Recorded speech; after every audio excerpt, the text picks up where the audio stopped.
sungguh baik, Yesus, namamu indah, Yesus, ku cinta kau selalu, ku tinggikan, ku agungkan namanya.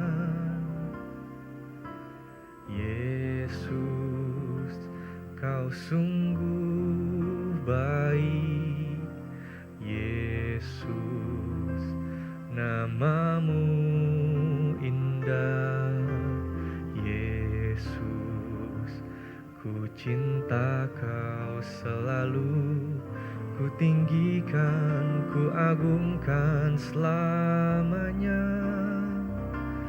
Ku mau memujimu, ku selalu pujimu, ku mau menyembahmu, ku selalu sembahmu. Kau yang layak terima semua pujian, kemuliaan hanya bagi Tuhan.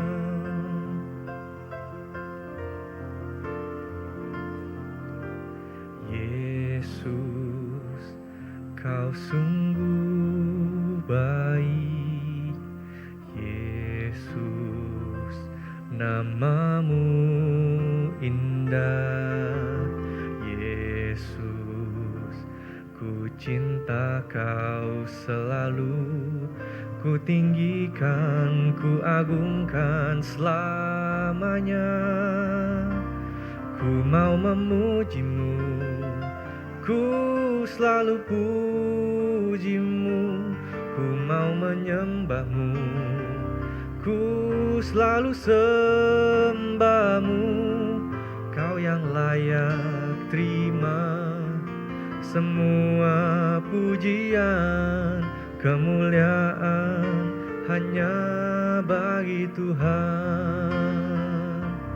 Ku mau memujimu, ku selalu pujimu, ku mau menyembahmu, ku selalu sembahmu. Kau yang layak terima semua pujian, kemuliaan hanya bagi Tuhan. Semua kemuliaan dan keagungan tertuju padamu, Tuhan dan Rajaku. Segenap jiwa dan nafasku menyembah Yesus yang hidup. Oh, ku mau memujimu, ku selalu pujimu, ku mau menyembahmu, ku selalu sembahmu. Kau yang layak terima semua pujian, kemuliaan hanya bagi Tuhan. Ku mau memujimu, ku selalu pujimu, ku mau menyembahmu, ku selalu sembahmu. Kau yang layak terima semua pujian, kemuliaan hanya bagi Tuhan. Kau yang layak terima semua pujian, kemuliaan hanya bagi Tuhan. Kau yang layak terima semua pujian, kemuliaan hanya bagi Tuhan. Puji Tuhan, shalom. Shalom jemaat terkasih di dalam nama Tuhan Yesus Kristus. Senang kembali kita boleh berjumpa di dalam rumah Tuhan. Dan juga Bapak Ibu Saudara yang ada di dalam kediaman Bapak Ibu Saudara. Saya mengucapkan selamat hari Minggu, selamat beribadah dan selamat menikmati hadirat Tuhan. Biar kiranya setiap kita juga boleh mengalami hal yang sama di tempat ini. Kuasa dan hadirat Tuhanlah yang kita nanti-nantikan ada di tengah-tengah ibadah kita. Amin. Seberapa banyak di antara Bapak Ibu Saudara yang sepanjang minggu ini merasakan kasih dan anugerah Tuhan, boleh lambaikan tangannya, kita berikan tepuk tangan buat Tuhan Yesus Kristus. Dia Allah yang sungguh baik, amat baik, teramat baik. Kasih setianya tetap untuk selama-lamanya. Ku berbahagia ya Tuhan, sebab Engkau ada di dalam hidupku dan aku menjadi milik-Mu Tuhan.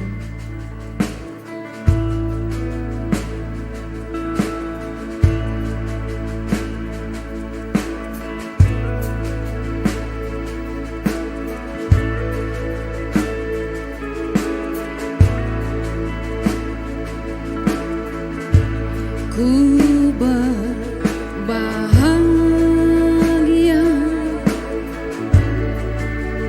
yakin teguh, Yesus abadi,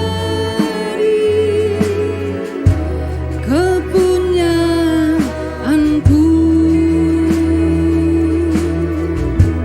Aku warisnya, ku ditebus,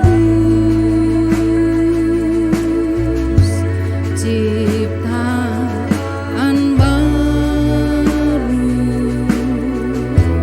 Roh Kudus. Ku berbahagia,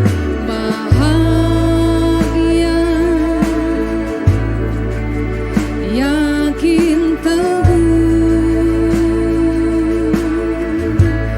Yesus abadi, kepunyaanku.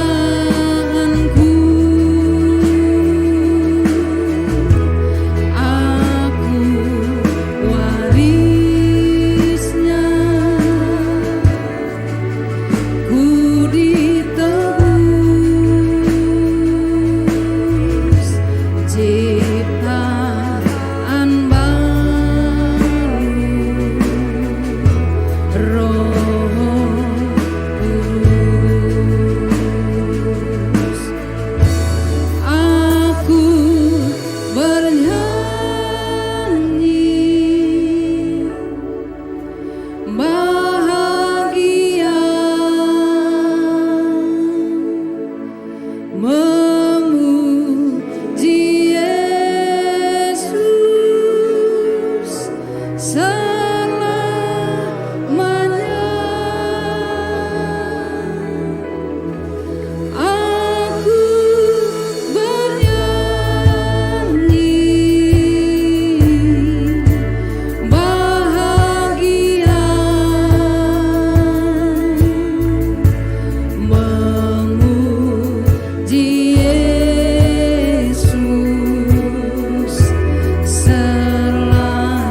angkat tangan kita dan katakan kepada Tuhan, aku bernyanyi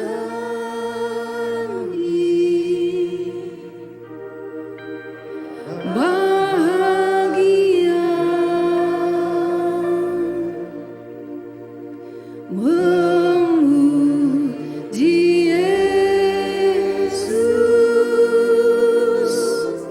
selamanya.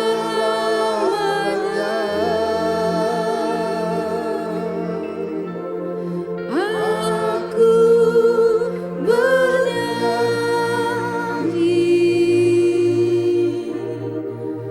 bahagia, memuji Yesus selamanya.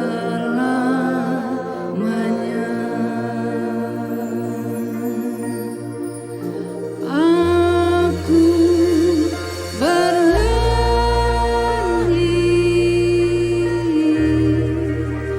bahagia, memuji Yesus selamanya. Aku bernyanyi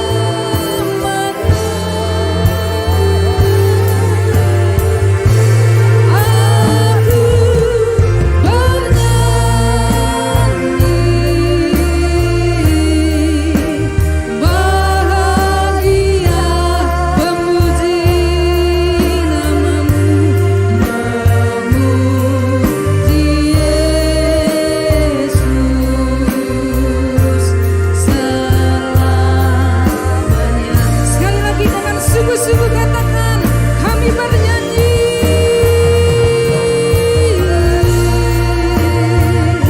sungguh bahagia. Ya, mulut kami memuji kebesaran-Mu Tuhan. Ya, dari sekarang dan sampai selamanya, selamanya. Aku bernyanyi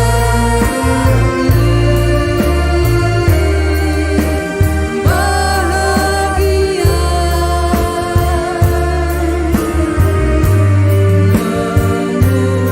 memuji Yesus selamanya. Memuji Engkau, memuji Yesus selamanya. Memuji,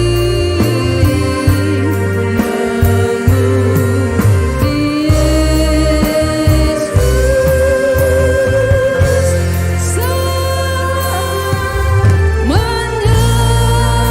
Mari berikan sorak-sorai yang terbaik, katakan haleluya, haleluya.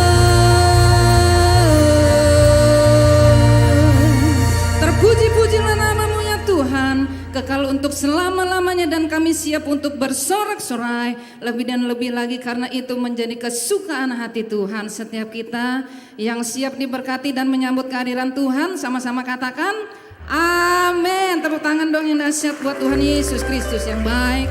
Boleh jemaat Tuhan kasih salam sehati, kiri kanannya katakan, Tuhan Yesus ada di dalammu dan Dia ada di dalamku. Oleh sebab itu kita patut memuji Dia dan bersuka, karena Tuhan Yesus Dia Allah yang setia dan benar.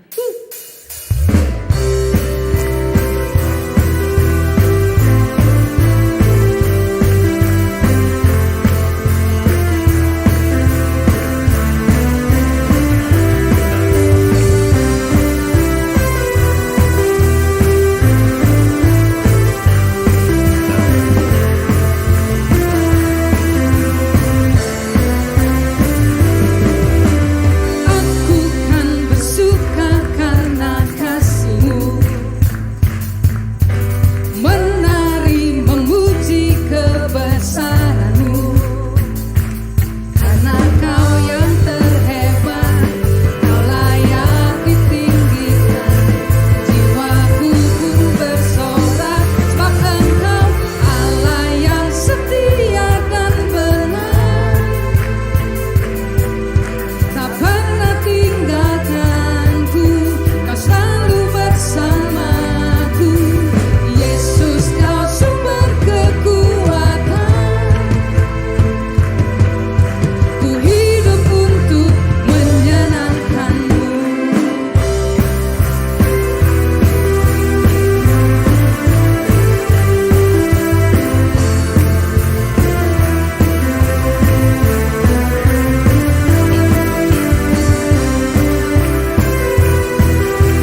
pernah tinggalkanku, Kau selalu bersamaku. Yesus, Kau sumber kekuatan, ku hidup untuk menyenangkan-Mu. Sekali lagi, Allah yang setia, Allah yang setia dan benar, tak pernah tinggalkanku, Kau selalu bersamaku. Yesus, Kau sumber kekuatan, ku hidup untuk menyenangkan-Mu, ku hidup untuk menyenangkan-Mu, ku hidup untuk menyenangkan-Mu.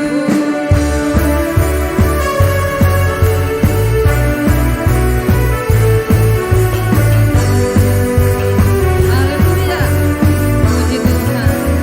Hidup kita boleh ada hanya untuk menjadi kesukaan hati Tuhan. Amin. Haleluya. Bapak Ibu dipersilakan duduk kembali. Tiba saatnya bagi kita semua pagi hari ini untuk sama-sama diperdengarkan suara Tuhan lewat kebenaran firman Allah yang akan disampaikan oleh hambanya Bapak Pendeta Kiki Sandra. Biar kiranya setiap hati boleh terbuka di hadapan Tuhan dan selalu ingat akan janji-janji firman Tuhan. Sebab firman Tuhan itu ya dan amin, dan Dia ada dekat dengan kita. Amin.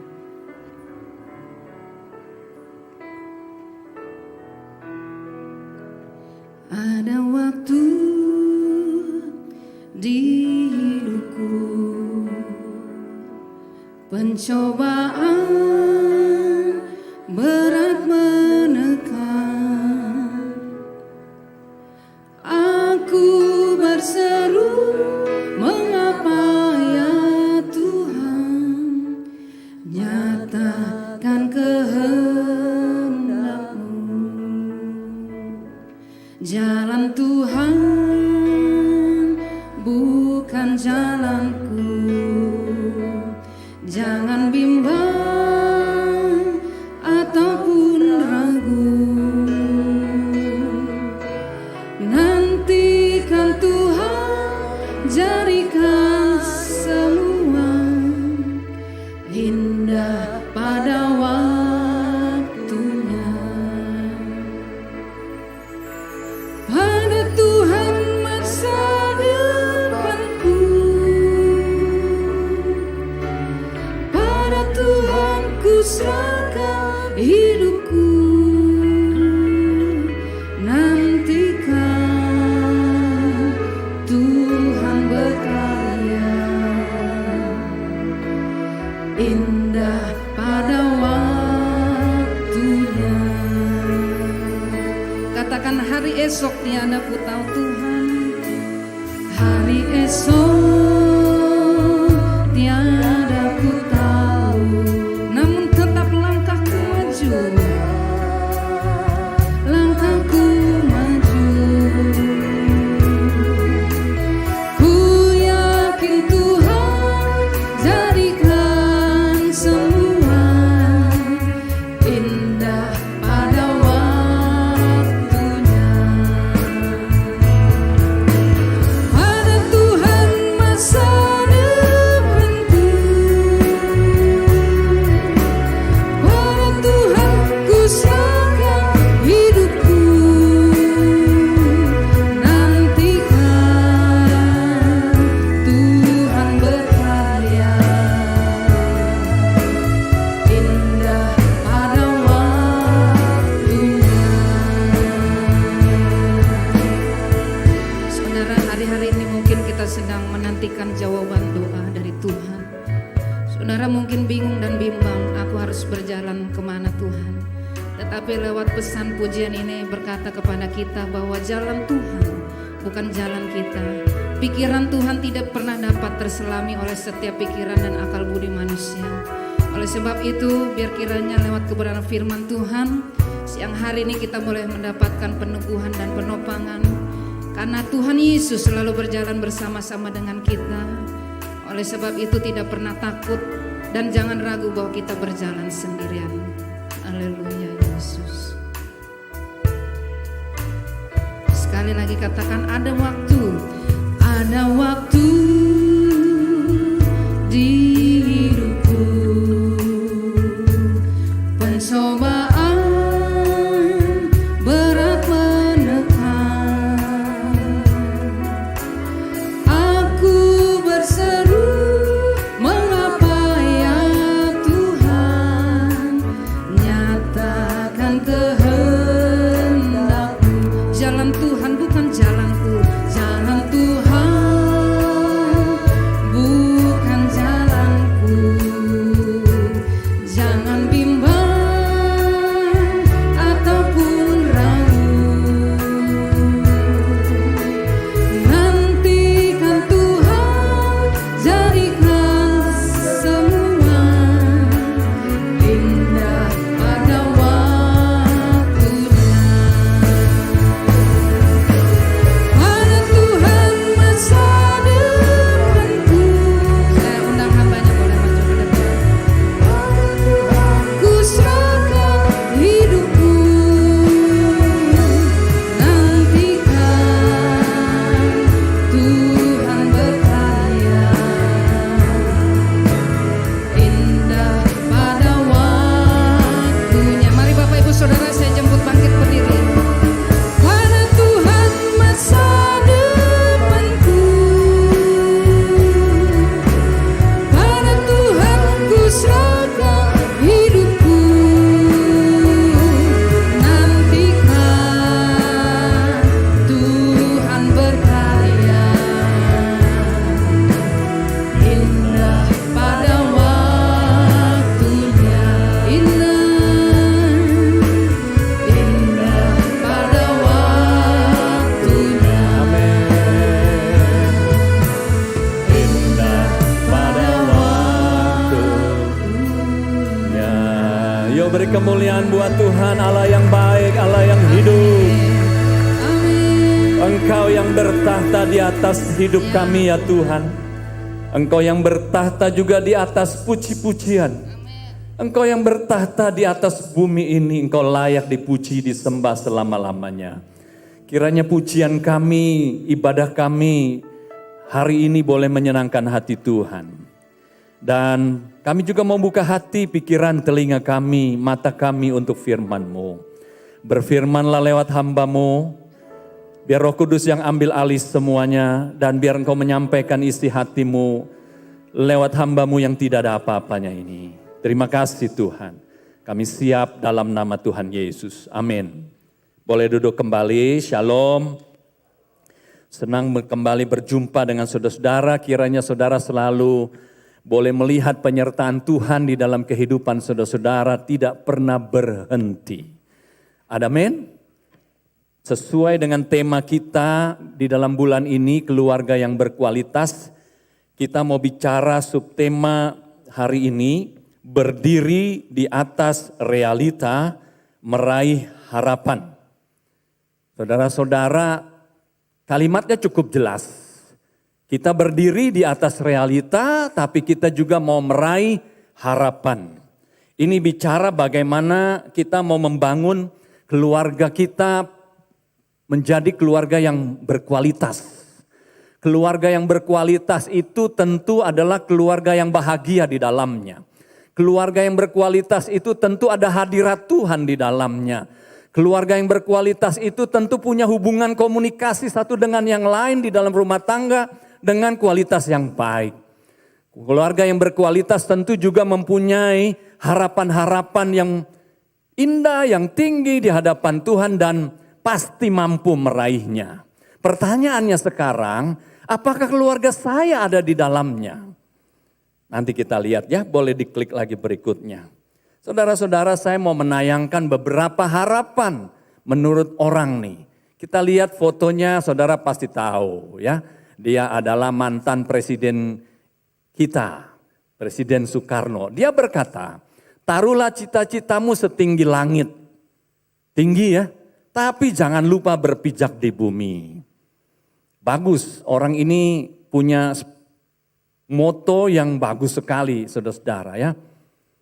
Dia bicara bahasa Inggris tanpa teks. Nggak tahu belajarnya dari mana, mungkin dari sekolah dasar. Tapi dia pasti dia belajar sendiri juga bagaimana dia bisa meningkatkan dirinya. Dia punya cita-cita yang bagus. Dan akhirnya dia bisa menjadi presiden ya, cukup lama ya. Lalu ada seorang anak yang berkata, aku ingin sekolah lebih tinggi. Karena di negerinya anak perempuan dilarang sekolah kalau sudah SMP. Namanya Malala Yousafzai. Tahun 2012 dia berontak kepada keluarganya karena dia mau sekolah. Punya spirit yang positif, keluarganya nggak mendukung. Akhirnya kedengeran kepada orang-orang di sekelilingnya, ada seorang yang kemudian menembak dia. Umur 11 tahun ditembak kepalanya, saudara-saudara. Di negerinya ya. Apakah dia mati? Dia nggak mati. Dan dia berjuang terus. Dia diselamatkan, kemudian dia dibawa, kalau nggak salah ke Inggris, dan dia diobati di sana. Dan dia tidak berhenti. Anak ini nggak takut. Karena dia mau berjuang supaya dia bisa sekolah. Lucu ya.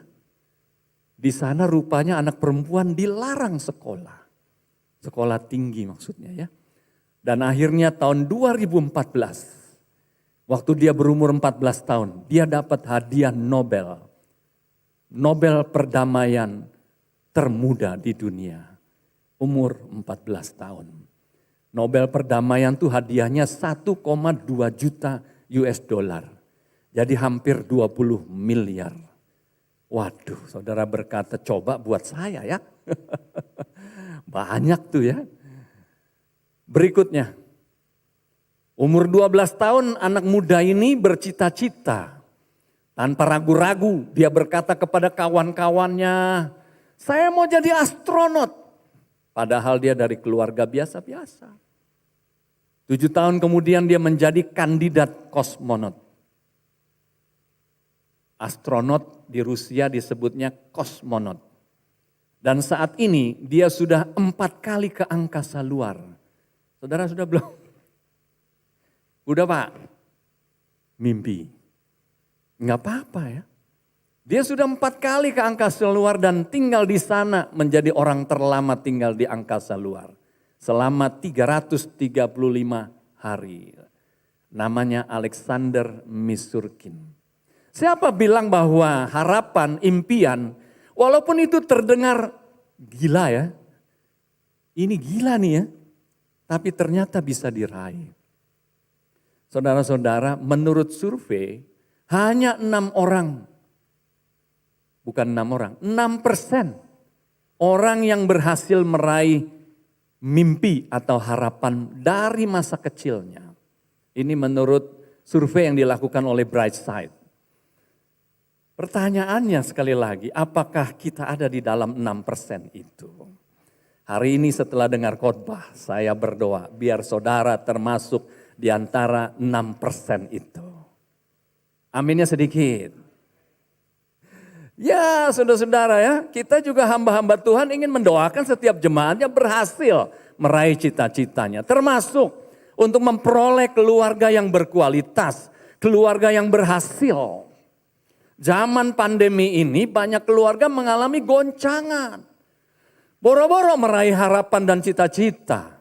Goncangan di tengah pandemi, bagaimana Pak menghadapinya? Bisa saudara-saudara ya, bisa.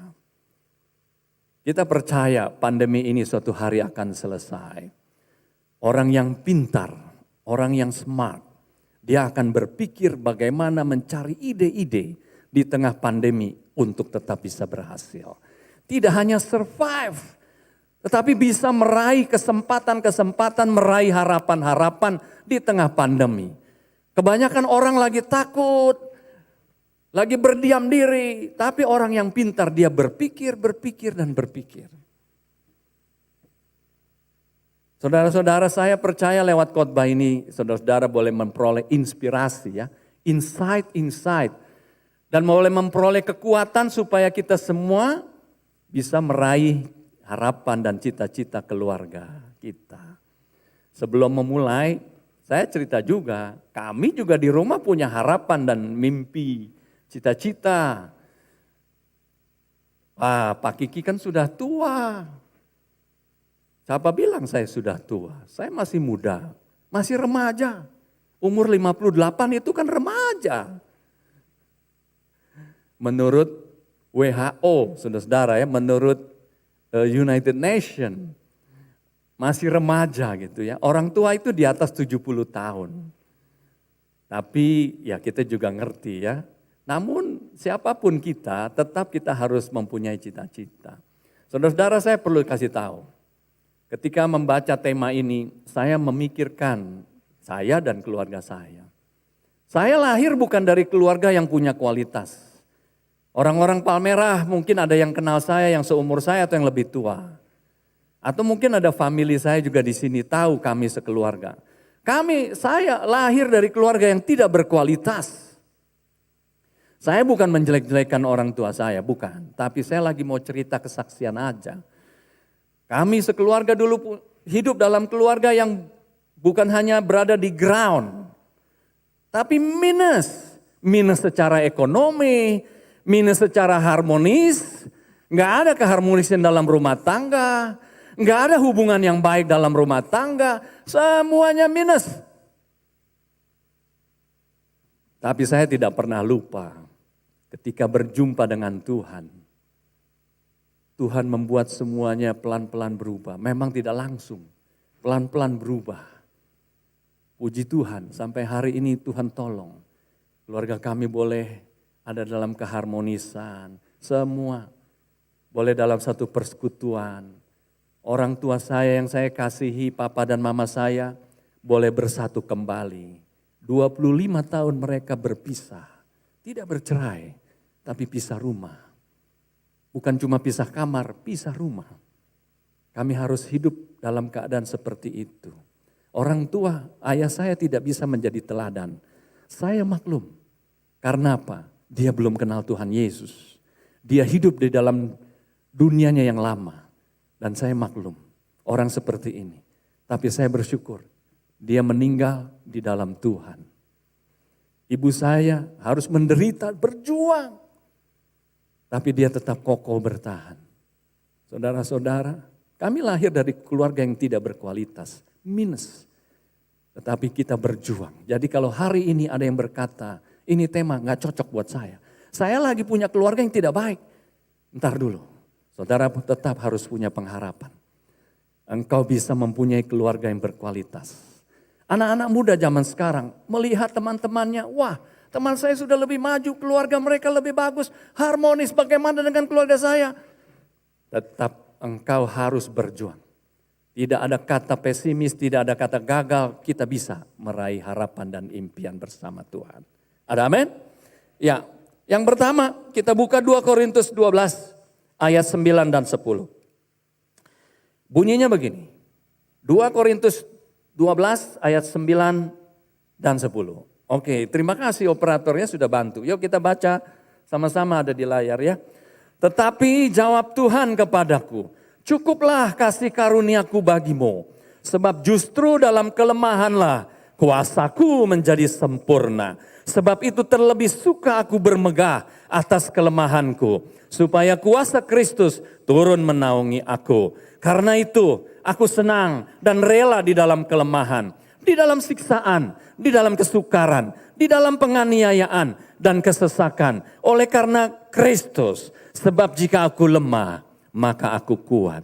Saudara-saudara, ayat ini seolah-olah berkata, walaupun aku dalam kelemahan, walaupun aku dalam penderitaan, walaupun aku dalam kemiskinan, walaupun aku dalam keadaan minus sekalipun, ada Kristus. Ayat ini mengingatkan kita bahwa kita patut mensyukuri dulu apa yang Tuhan beri. Ini namanya memposisikan diri pada pijakan yang benar dulu. Sebelum kita lari, sebelum kita loncat, sebelum kita meraih impian, dudukkan kakimu harus benar dulu. Orang yang mensyukuri keadaannya kepada Tuhan dan dia bersyukur apapun yang dia sedang alami. Saudara-saudara, itu dia sedang membangun benteng. Dia sedang membangun kekuatan. Dia sedang mengkonsolidasikan kekuatannya. Supaya nanti setelah dia siap, dia sudah berkonsolidasi dengan semua kekuatannya bersama Tuhan. Dia siap lari kencang. Dia siap meraih impian dan cita-citanya. Saudara-saudara, firman Tuhan jelas berkata tadi, karena itu aku senang dan rela menghadapi semua apa yang menjadi kenyataan di dalam hidup saya. Karena apa? Karena ada Kristus. Jadi dia mengerti betul dan dia mensyukuri. Aku senang dan rela itu ungkapan lain saudara-saudara yang kita bisa ungkapkan dengan ucapan syukur kepada Tuhan. Jadi kalau hari ini keadaan apapun yang kita sedang alami, keadaan susah sekalipun, kita jangan berkata saya marah sama Tuhan, itu salah. Itu enggak benar. Atau saudara kecewa, suami marah-marah di rumah, pekerjaan saya sedang susah, usaha saya sedang gagal, toko saya harus tutup. Banyak yang marah-marah di rumah. Akhirnya keluarga jadi susah. Istri melihat suami sedang menderita. Harusnya kan diberikan support, diberikan kata-kata yang manis. Suamiku, apapun yang terjadi, aku akan dukung engkau. Aku akan doakan engkau. Maju terus, jalan terus. Itu kan bagus. Ada amin. Daripada saudara begitu, bilang sama dia begini, kamu payah. Tuh lihat tuh tetangga, hebat dia. Ganti mobil terus. Kamu payah. Benar-benar payah dia. Habis dia. Bukannya dibangun semangatnya, dipencet. Habis. Nah keluarga yang begini tidak mengkonsolidasikan kekuatannya. Suami istri harus bersatu padu dalam keadaan apapun yang sedang dialami. Ada amin? Iya. Saya tidak tahu berapa banyak yang datang hari ini ke gereja ibadah, hatinya masih marah, kesel, kurang ngajar bini gua. Ini bahasa Betawi ya. Kurang ngajar bini gua. Gua udah begini, bukannya disupport. Gua ditekan-tekan lagi. Awas ya. Bagaimana mau ibadah seperti ini? Istri juga gitu. Suami bego. Bagaimana sih? Banyak yang ngomong seperti itu. Apalagi di tengah pandemi ini. Ngelihat suami di rumah terus. Karena mau kerja dilarang. Work from home. Tidak boleh work from office. Udah gitu gaji kena potong. Gimana? Bilangnya sama bos lu. Saya ditelepon sama satu istri karyawan, saudara-saudara. Dia marah karena suaminya harus work from home. Kenapa suami saya ada di rumah? Kenapa tidak disuruh bekerja? Bapak apain? Tolong ya, suruh dia kerja. Saya panggil. Kamu cerita apa sama istri? Kenapa Pak? Istri kamu telepon saya. Dan dia marahin sama saya. Lalu dia bilang, Pak minta maaf ya. Mungkin istri saya lagi marah Pak sama saya. Lalu kemudian akhirnya dia telepon Bapak. Minta maaf ya. Saudara-saudara, itu kejadian. Saudara-saudara, jadi hal yang pertama nih, apapun keadaan yang kita sedang alami, kita patut syukuri dulu. Dan jangan berkata, wah kita udah ketinggalan nih. Mungkin aja benar ketinggalan dengan orang lain yang memang sudah jalan lebih dulu. Tapi bukan berarti engkau kalah selamanya. Ketika engkau mensyukuri, engkau artinya sedang mensyukuri Allah. Dan yang Allah akan bertindak untuk menolong engkau. Menolong kita semua. Gitu saudara-saudara ya. Jadi apapun keadaan saudara, syukuri dulu. Di dalam Matius pasal 25 ayat 21, Lukas 19 ayat 17, ini bunyinya serupa. Ini bicara tentang bagaimana orang yang mensyukuri keadaannya, menerima apa yang dipercayakan Tuhan, kemudian dia mengelolanya dengan baik. Orang mensyukuri apa yang diberikan oleh Tuhan, dia pasti akan mengelola hidupnya dengan baik. Keluarganya akan dikelola dengan baik. Dengan penuh syukur kepada Tuhan. Dan orang yang seperti ini, dia siap diberkati Tuhan. Karena Tuhan pasti akan memberkati orang-orang yang seperti ini. Beda kalau orangnya marah-marah sama Tuhan. Tidak akan bisa terima berkat. Bagaimana Tuhan mau berkati kalau hatinya nggak siap? Yang kedua, Matius 9 ayat 20 sampai 22.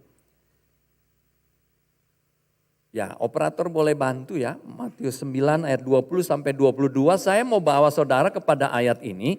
Karena ayat ini bercerita tentang seorang perempuan yang sakit 12 tahun, pendarahan, gak sembuh-sembuh. Alkitab berkata hartanya habis. Sudah keliling-keliling cari pengobatan, gak dapet. Coba kita baca ya, ayat 20. Pada waktu itu seorang perempuan yang sudah 12 tahun lamanya menderita pendarahan maju mendekati Yesus dari belakang dan menjamah jumbai jubahnya. Karena katanya dalam hatinya, asal ku jamah saja jubahnya, aku akan sembuh. Tapi Yesus berpaling dan memandang dia serta berkata, teguhkanlah hatimu hai anakku, imanmu telah menyelamatkan engkau. Maka sejak saat itu sembuhlah perempuan itu. Dalam 3 ayat ini saudara-saudara, secara singkat Alkitab menuliskan satu peristiwa bagaimana perempuan yang sakit pendarahan ini 12 tahun. Dia mungkin sudah hopeless. Tetapi ketika dia dengar Yesus hadir di kotanya, di dusunnya, dia kejar Yesus karena dia sedang berharap. Ini dia harapanku yang terakhir. Dan dia kejar Yesus. Lalu dia punya hati berkata bahwa asal saja ku jamah ujung jumbai jubahnya, aku pasti sembuh. Itu kan impiannya dia. Sesuatu yang sangat sederhana, bermimpi tetapi itu merupakan miracle yang dia harapkan. Dan dia mengimaninya. Apa yang terjadi ketika dia jamah ujung jumbai jubahnya Yesus? Dia sembuh. Karena ada kuasa yang mengalir dari tubuhnya Yesus dan menjamah dia. Oh saudara-saudara, kalau saudara mengalami hal seperti itu, pasti saudara-saudara mengalami hal yang luar biasa ya. Nah saya mau cerita nih.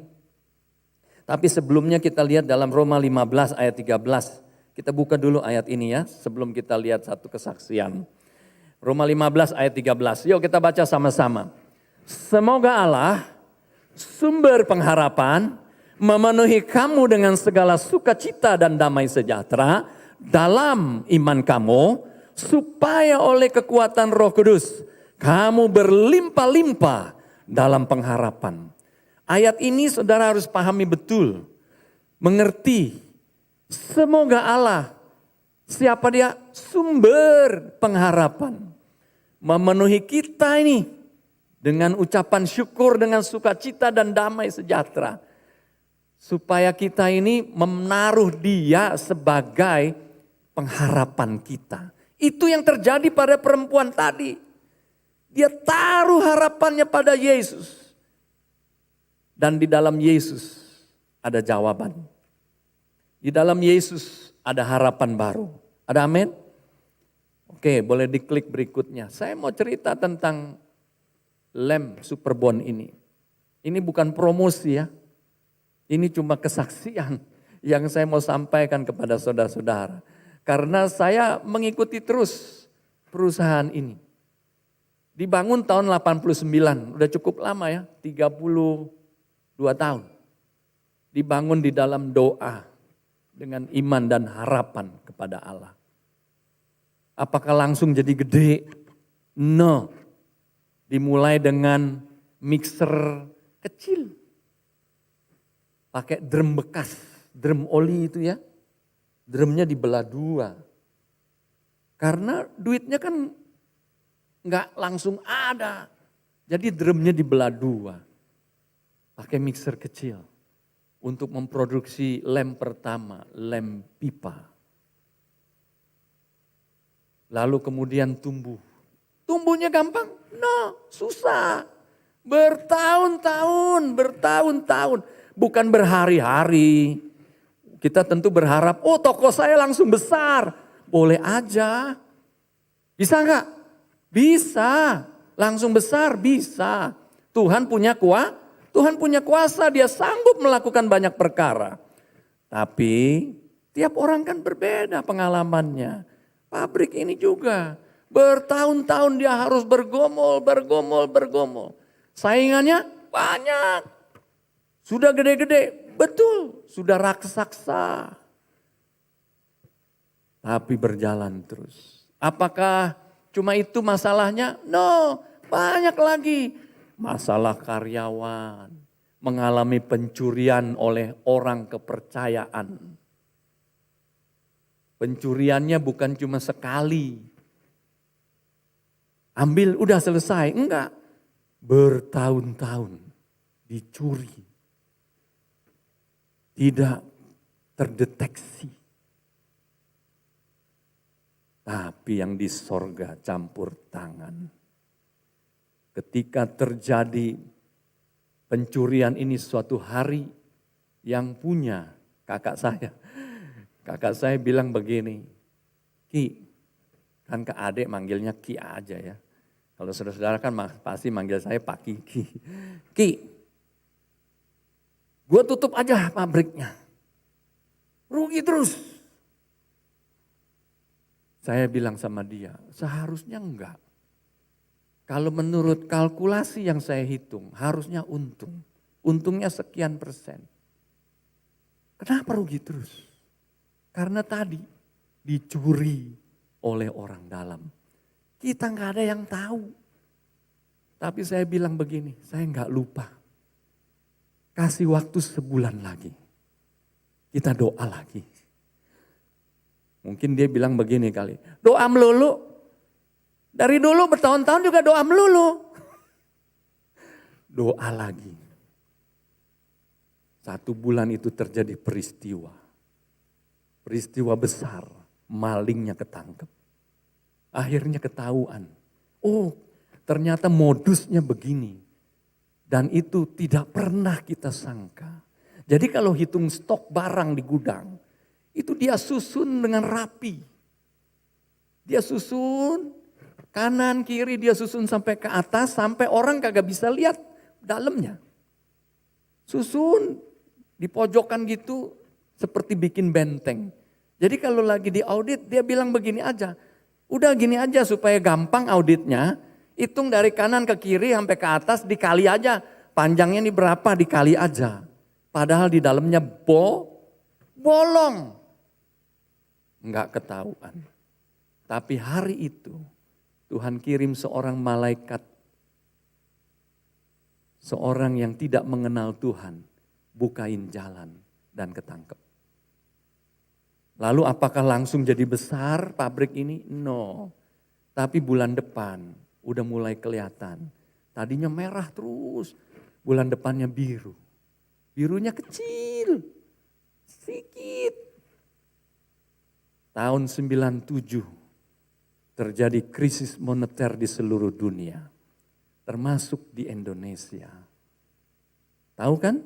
Dolar dari 2.300 menjadi 16.500. Waktu itu pabrik ini berbulan-bulan mereka mulai besar dan mereka pesan barang ke seluruh supplier dalam rupiah.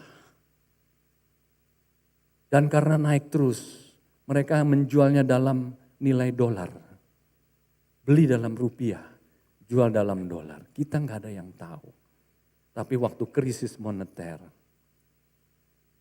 pabrik ini bisa menjadi berkali-kali lipat. Keuntungan yang hilang selama 7 tahun, Tuhan kembalikan sampai hari ini. Tepuk tangan dulu dong. Saya mau cerita di sini, memang ini bukan cerita tentang bagaimana membangun keluarga. Tapi ini cerita tentang bagaimana sebuah mimpi bisa menjadi kenyataan. Walaupun struggle-nya itu susah. Sulit. Seperti menerobos hutan lebat. Banyak binatangnya. Tetapi kalau kita mengejar mimpi bersama dengan Tuhan, engkau bisa meraihnya. Ada amin? Yang ketiga, Lukas 1 ayat 13 sampai 14. Tetapi malaikat itu berkata kepadanya, jangan takut hai Zakaria, sebab doamu telah dikabulkan. Dan Elisabet istrimu akan melahirkan seorang anak laki-laki bagimu. Dan haruslah engkau menamai dia Yohanes. Lalu kata Zakaria kepada malaikat itu, bagaimanakah aku tahu bahwa hal ini akan terjadi? Sebab aku sudah tua dan istriku sudah lanjut umurnya. Saudara-saudara, hal yang ketiga, saya mau bawa saudara-saudara lewat ayat ini untuk mengambil satu kesimpulan ini. Raihlah harapan tanpa takut melihat realita yang sedang saudara jalani. Jadi kalau saudara punya realita, itu adalah impossible. Ingat ya, kalau saudara sedang berjalan dan saudara rasanya aduh ini gak mungkin. Saya punya cita-cita banyak, saya punya harapan banyak, saya punya permohonan banyak. Tapi sekali lagi ingat, jangan sampai realita itu membuat engkau jadi kerdil. Membuat engkau jadi putus harap. Membuat engkau jadi pesimis. Ada begitu banyak orang gagal meraih impiannya. Coba saudara lihat tadi dari survei yang dilakukan oleh Brightside. Hanya 6 orang, salah lagi saya. Hanya 6% orang yang berhasil meraih harapannya. Begitu pula dalam rumah tangga. Namanya survei ini kan diambil dari rata-rata, mungkin beda-beda dikit. Tapi 94% dari hasil survei itu adalah orang-orang yang gagal meraih mimpinya. Gagal meraih keluarga yang berkualitas. Gagal meraih harapan-harapan juga dalam kehidupan pribadinya. Kenapa? Salah satu alasannya terikat.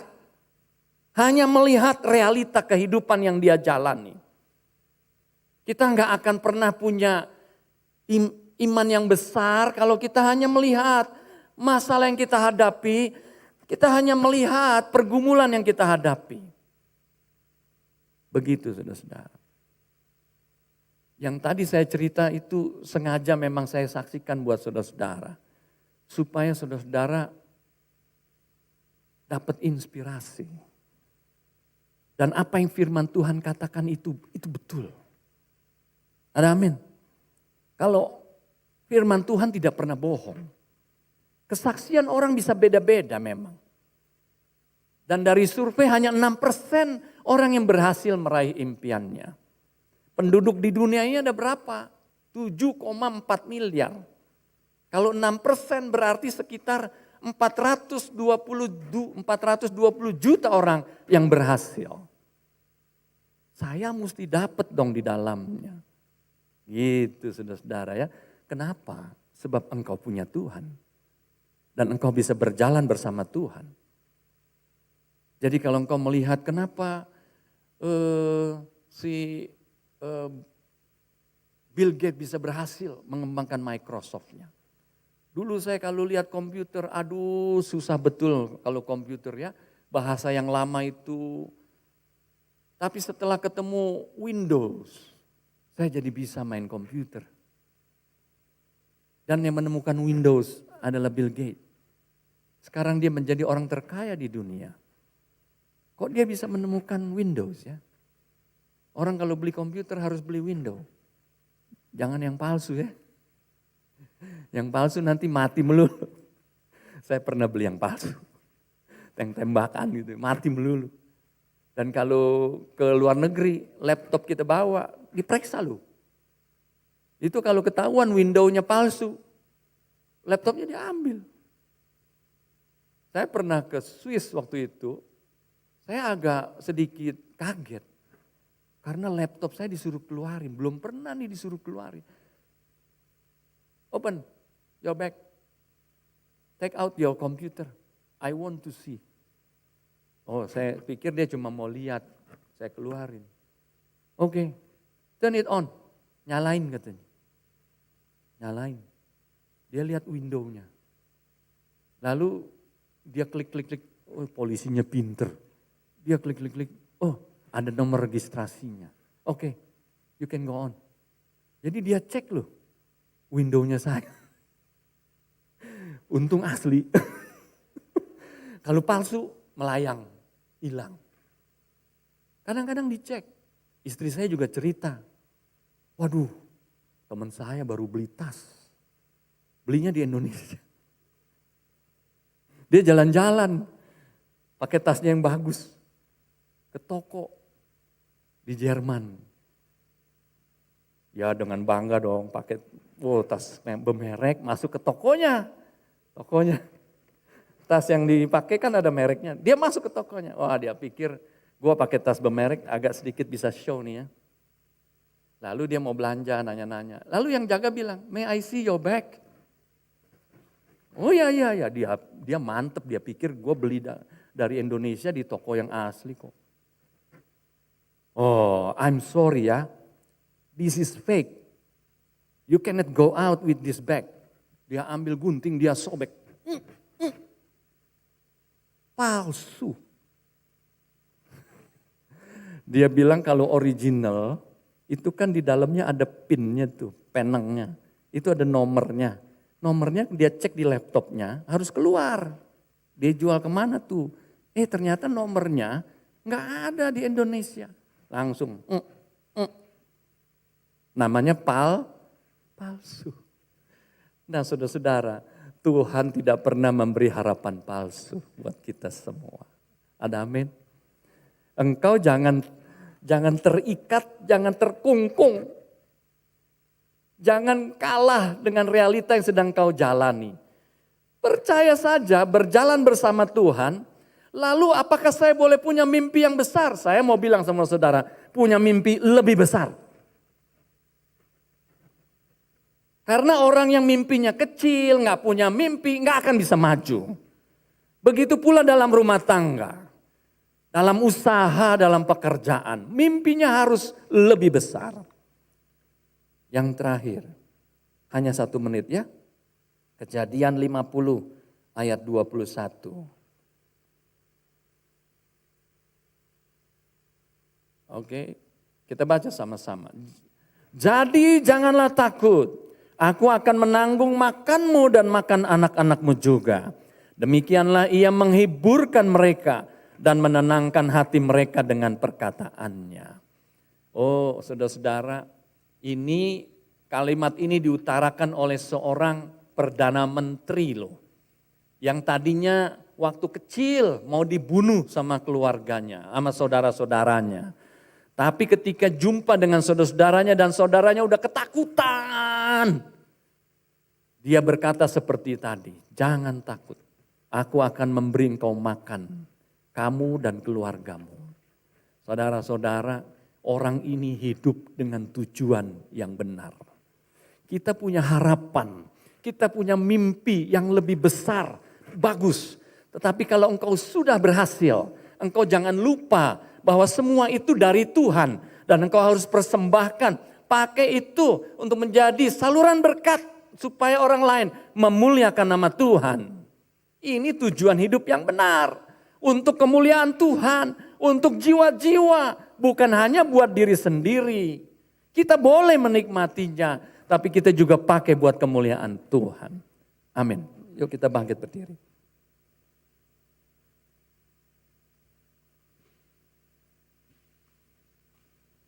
Saya mau ajak saudara-saudara nyanyi lagu ini ya. Ku percaya janjimu ajaib. Sungguh besar setiamu. Ya, boleh dari depan.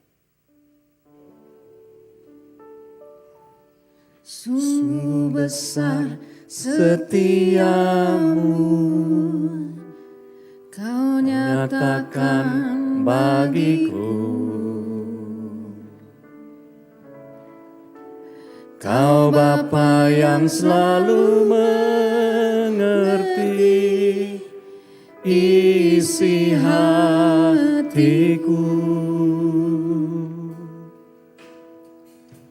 Kemuliaan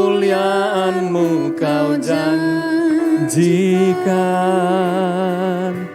Aku tetap percaya, ku percaya janjimu ajaib terukir dalam kehidupanku. Ku berserah di dalam kekuatanmu, hanya Kau segalanya bagiku.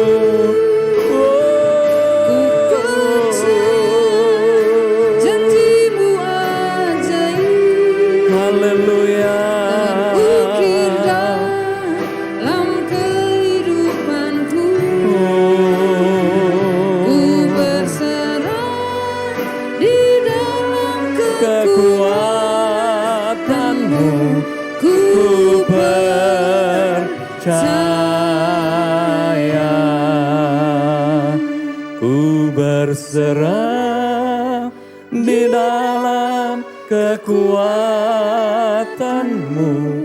ku percaya.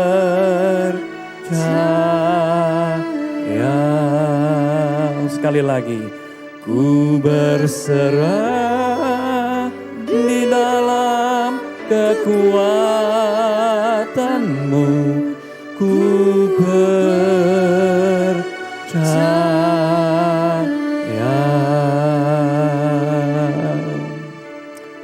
Oh Tuhan, di dalam Engkau memang ada kekuatan yang besar.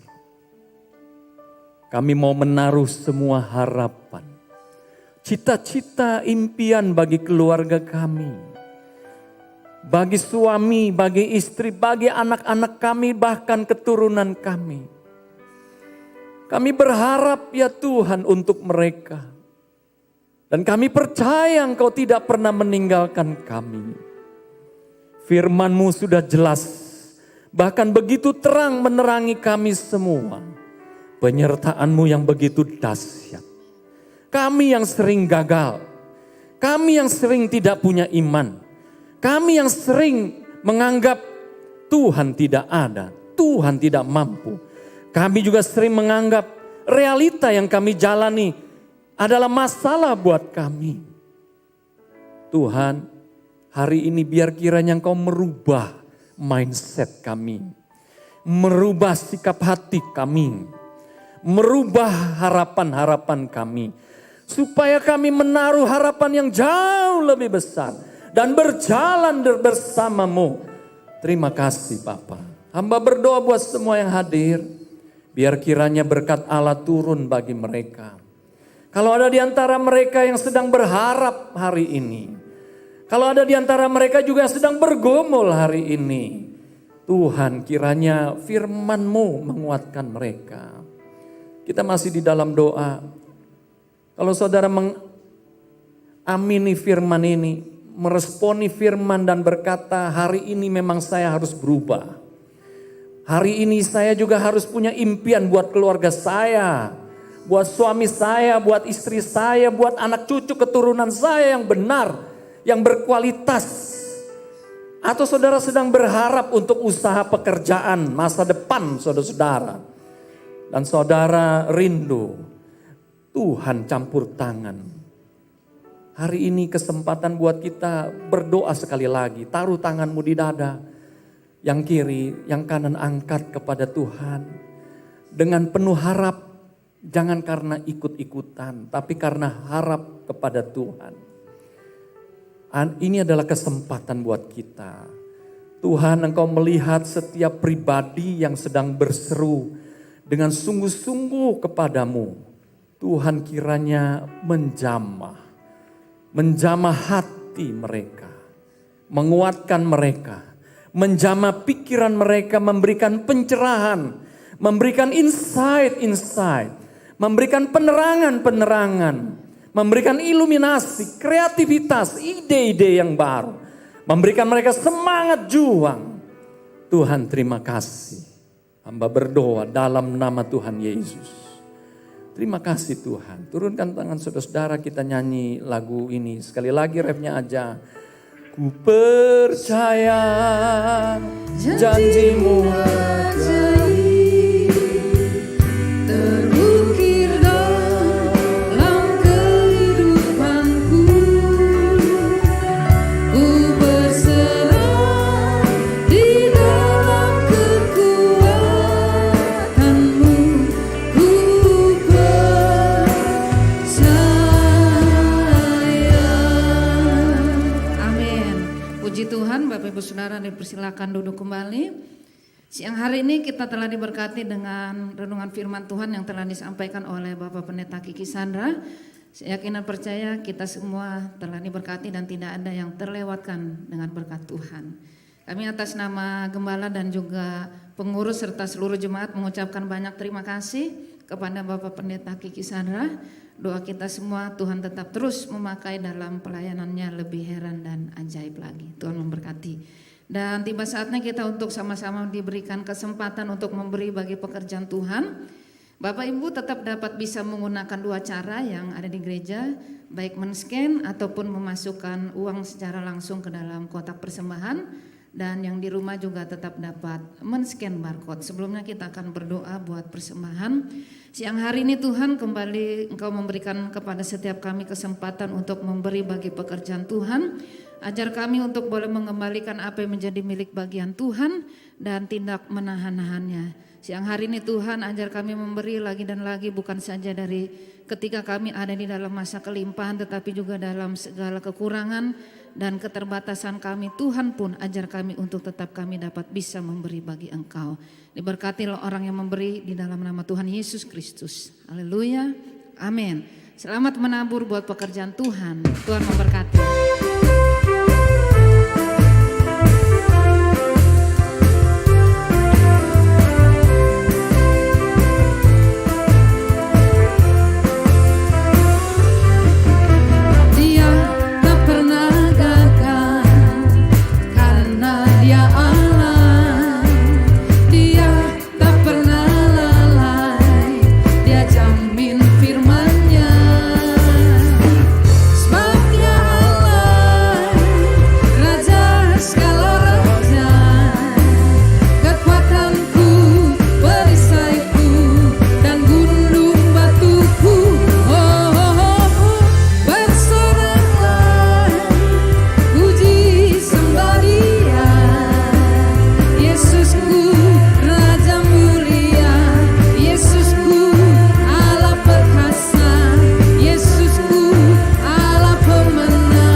Untuk setiap menaikkan pujian yang sungguh indah bagi Tuhan ya. Puji Tuhan, Tuhan memberkati. Dan sebelum kita menyaksikan petamburan news, saya juga rindu menyapa dan menyambut jikalau ada mungkin di antara Bapak Ibu Saudara yang baru pertama kali hadir beribadah di tempat ini. Jikalau Anda boleh melambaikan tangannya dari tempat duduk Bapak Ibu Saudara. Ada satu Bapak ya, 1, 2. Boleh angkat tangan tinggi Pak, Bapak dan Ibu ya, di barisan bawah sebelah paling kanan. Barisan atas ada 1 orang, 1, 2, 3. 2 wanita dan juga 1 pria. Kami ucapkan selamat datang. Tuhan Yesus memberkati kehadirannya. Kalau belum memiliki tempat ibadah yang menetap, minggu mendatang kami rindu untuk dapat kembali bergabung dengan kami di tempat ini. Tuhan Yesus memberkati. Silakan petamburan news.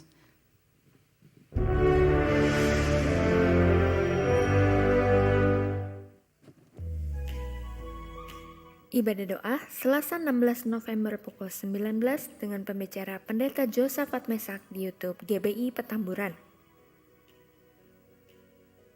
Ibadah WBI Jumat 19 November pukul 10 dengan pembicara Pendeta Muda Ermiga dengan Zoom Meeting. CCC Jumat 19 November pukul 19.30 dengan Zoom Meeting. Saturday Morning Prayer Sabtu 20 November pukul 5.30 dengan Zoom Meeting. Ibadah Abi setiap minggu pukul 9 di YouTube GBI Petamburan. Ibadah Teens minggu pukul 9 dengan Zoom Meeting. Ibadah GBI Petamburan Minggu 21 November pukul 7 dengan pembicara Pendeta John Max Titale dan pukul 10 dengan pembicara Pendeta Muda Fani Paendong. Ibadah Yutero Minggu 21 November pukul 10.30 dengan pembicara Kak Merik Jo. Jangan lupa ikuti Petamburan Bible Study nanti malam pukul 19 dengan Zoom Meeting dengan pembicara Pendeta Asigor Sitanggang THD. Dan juga ikuti Petamburan Bible Study minggu depan dengan tema Mendengar Suara Tuhan di Gereja yang akan disampaikan oleh Pendeta Muda Dr. Sahrul Effendi MPDK dengan Zoom Meeting pukul 19. Akan diberkati dan diteguhkan dalam pernikahan kudus Saudara Yakubi Wahyu Antonio dan Saudari Gresela Sugiarso Sabtu 20 November pukul 14.30. Dan akan diberkati dan diteguhkan dalam pernikahan kudus bulan Desember Saudara Johannes Castro dan Saudari Vika Wandasari Jumat 10 Desember pukul 12. Natal Rayon Petamburan Minggu 5 Desember pukul 16 onsite di lantai 2 GBI Petamburan dengan pembicara Pendeta Muda Laura Garcia. Pernikahan massal Minggu 12 Desember pukul 12 bagi pasangan suami istri yang sudah menikah namun belum diberkati secara gerejawi dapat mendaftar ke sekretariat gereja dan pendaftaran terakhir ditutup pada 5 Desember.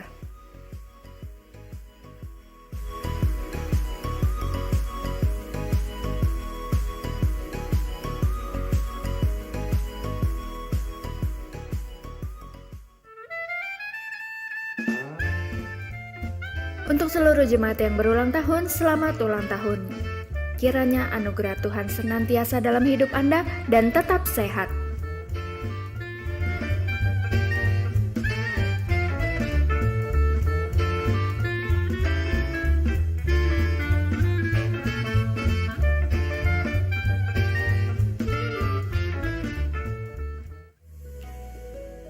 Selamat hari Minggu, Tuhan Yesus memberkati. Baik, saudara-saudara, pertama terima kasih untuk kedua ibu yang telah menyanyikan lagu tadi ya, Mau Liate Godang. Haleluya. Saudara-saudara, dalam rangka rally Natal, Gereja Betel Indonesia di seluruh Indonesia dan khususnya di Petamburan, kita akan ada kegiatan yaitu segenggam beras setiap hari, lalu dikumpulkan nanti tanggal 5 Desember ya. Kantong plastiknya saudara boleh ambil nanti waktu pulang gereja. Jadi setiap hari segenggam beras, dan kalau ada anak-anak di rumah, biarlah anak-anak yang ambil itu beras ya, supaya kita menanamkan nilai-nilai kebajikan kepada anak-anak itu ya.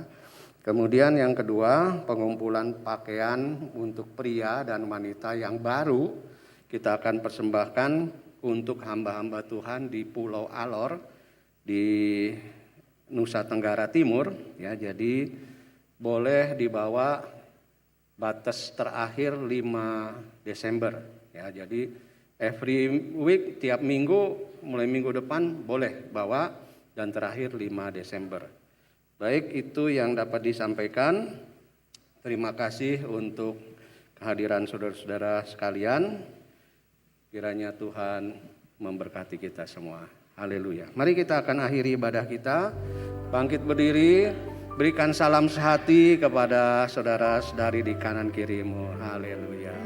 Ku mau selalu bersyukur, selalu bersyukur. Kau Tuhan yang setia, yang selalu menopang. Ku mau selalu bersyukur, selalu bersyukur. Kau Bapakku yang setia. Katakan ku mau selalu bersyukur. Ku mau selalu bersyukur, selalu bersyukur. Kau Tuhan yang setia, yang selalu menopang. Ku mau selalu bersyukur, selalu bersyukur. Kau Bapakku yang setia. Haleluya. Terima kasih Tuhan untuk firman-Mu yang telah ditaburkan dan kami bisa memahaminya Tuhan, bahwa harapan kami adalah terbesar di dalam Engkau Tuhan. Namun juga kami tetap percaya, kami tetap bersyukur kepadamu Tuhan, kalau harapan kami tidak sesuai dengan apa yang menjadi kenyataan.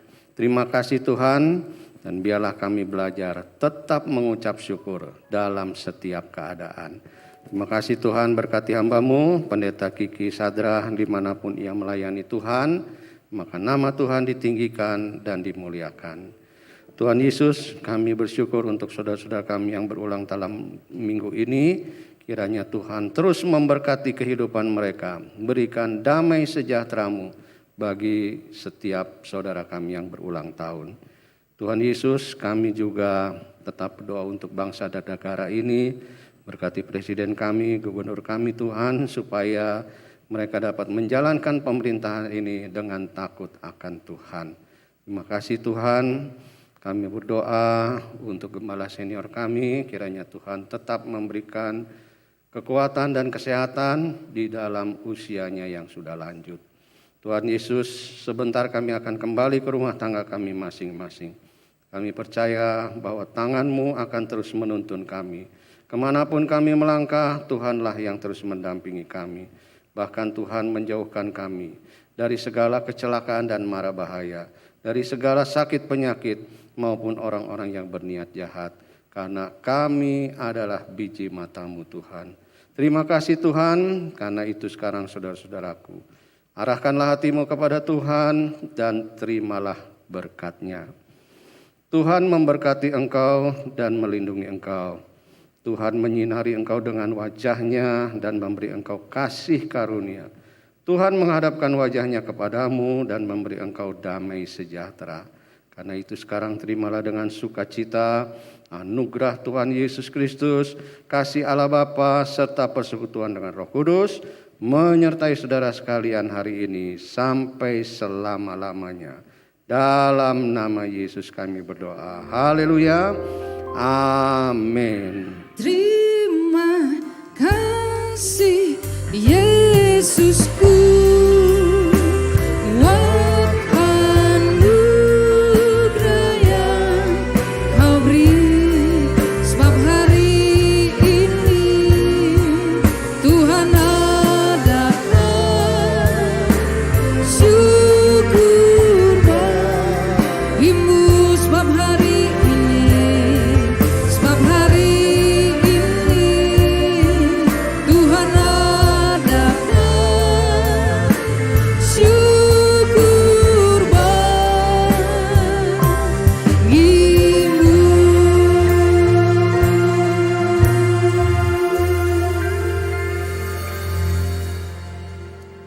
Baik, saya mengucapkan selamat pulang bagi Bapak Ibu Saudara sekalian. Sampai bertemu kembali dalam ibadah kita di minggu mendatang. Tuhan Yesus memberkati kita. Salam sehat dan tetap jaga protokol kesehatan. Tuhan memberkati.